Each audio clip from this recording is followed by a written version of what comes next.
ano yung mainit na issue? Of course, naalam natin, discrimination po. Palagi natin pinag-uusapan. Actually, nabanggit niyo nga, pagkaupo natin, 2022, naalala ko, every time na may hearing, every time na may meeting with the PNP, nabibring up po natin itong checkpoint na to. At palagi nilang nasasabi, meron silang rules of procedure na sinusunod. Yes, but the problem is, pag papansinin mo, yung mga riders lang ang sinisita at hinuhuli. At tayo naman, hindi naman tayo konsinti doon. Yes. Okay lang hulihin yung riders as long as na may violation. Patas lang. Ang kino-question natin at pinaniniwalaan nating tama ang riding community, eh bakit nga ba riders lang yung sinisita at hinuhuli? And naalala mo nga yan, paulit-ulit tayong nakikipag-usap sa mga representatives ng PNP every time na may hearings sa Kongreso.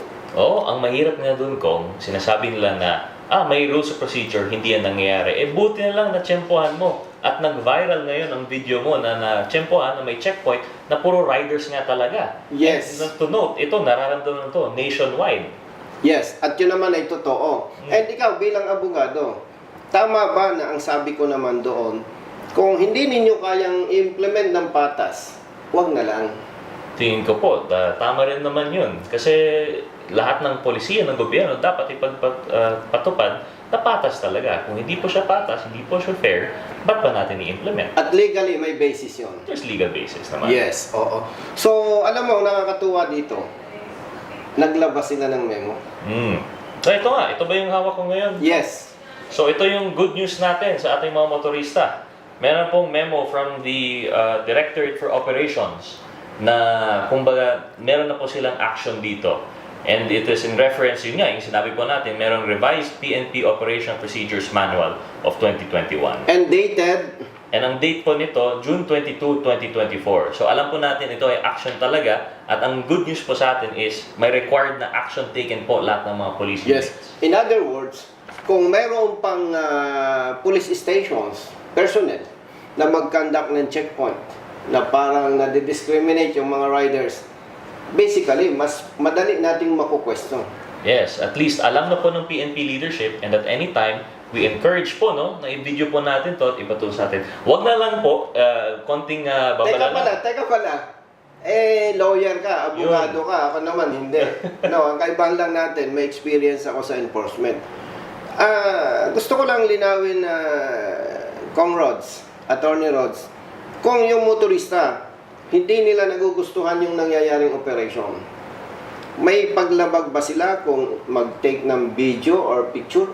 Well, ito po yung kagandahan ko dito. Walang problema po, there is nothing stopping you po. Pwede po tayo mag-video ng checkpoint kasi public place po yan.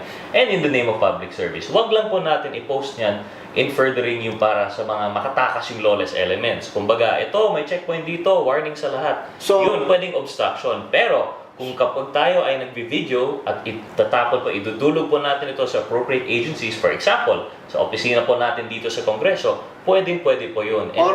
Or sa DILG. Or sa DILG. Or sa PNP. Yes. So, in other words, walang batas na nagbabawal na mag-video ka. Ang hindi lang maganda, mag-shoutout ka, i-post mo na parang nagwa-warning ka sa lawless elements. Yeah. Pero kung ang purpose mo lang ay gamiting ebidensya para idulog sa concerned office sa atin or sa DILG, walang violation. Yes, pag lalong-lalong nakikita at naramdaman po natin na ito ay diskriminasyon o hindi po sumusunod sa kanilang manual of operations, pwede po yun. So, idagdag ko lang, no? At alam mo naman, more than bago tayo nag-join, no? Dito sa One Rider Party List, dati ako nasa active service more than 30 years. At alam mo ang mabigat na challenge dito. Kapag hindi sununod ng police station personnel or ng chief of police, malaking factor yan. Why? Hindi ang iniinsulto nila ay ang riding community. Ang iniinsulto nila, PNP leadership. Yes, malaking insulto yan na kapag hindi nila sinusunod, binabaliwala nila ang kautusan ng chief PNP. So magandang bagay ito at pasalamat sa ating PNP sa mabilis na aksyon. Sana patuloy ito at syempre nandito tayo para bantayan. Yes, and of course, alam mo naman, hindi tayo mahilig magkaroon yung bang credit grabber, no? Oo. So, napakaganda po, Conrods, na naglabas ng memorandum itong Directorate for Operations. At sa kalaman po ninyo, sa Conrods, hindi naman lalabas yan without the instruction of the Chief PNP. Yeah, so credit. Kaya, yes. So, on behalf of riders and other motorists, pasalamat tayo kay Yes. General Marvil. Opo. No? And, so, paano yan? After this, hiwa-hilayin muna tayo. Yeah, sabi nga natin kung patuloy yung trabaho dito kahit na recess. Meron pa tayo sa Thursday.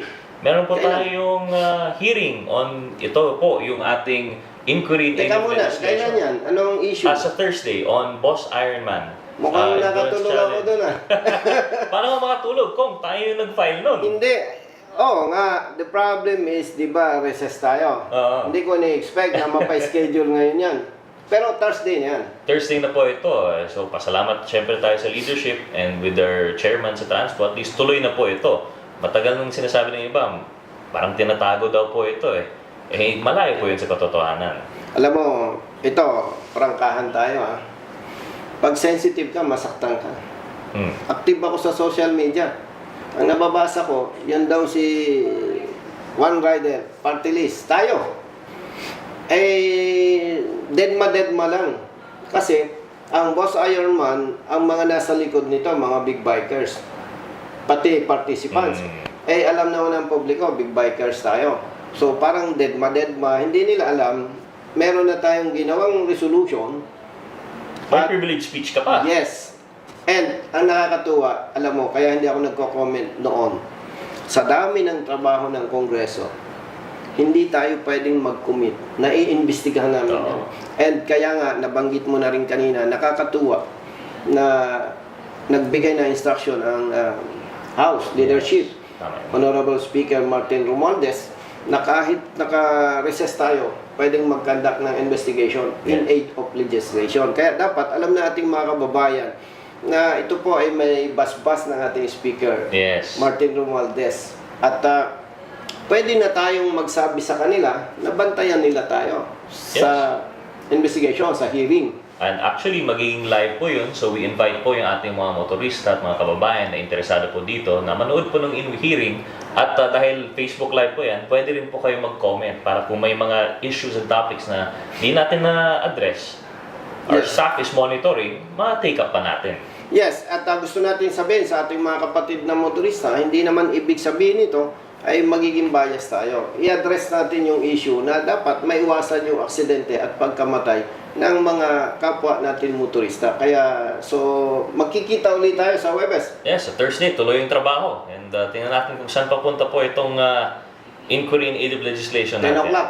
10 o'clock on Thursday. So, sa mga kapatid nating riders and other motorists, bantayan po ninyo, panoorin po ninyo, at gusto rin po namin na masaksihan ni Honorable Congressman Rose Gutierrez yung law ng investigation para makita nyo na hindi naman tayo bias, talagang public interest. At to be honest with our kapwa riders, may mga kaibigan po kami noon, pero ang formula po namin ni Kong Rods, kung public service ang pag-uusapan, yung kaibigan, barkada, medyo iset aside muna, no? At yun naman ang gusto ko sa'yo, no?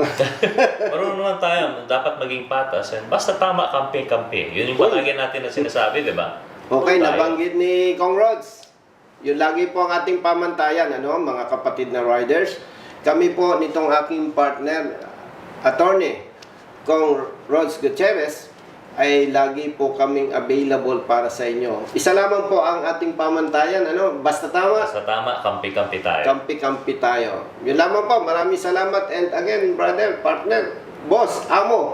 Lahat-lahat na. See you sa See you Thursday. sa Thursday. See 10 everyone Thursday.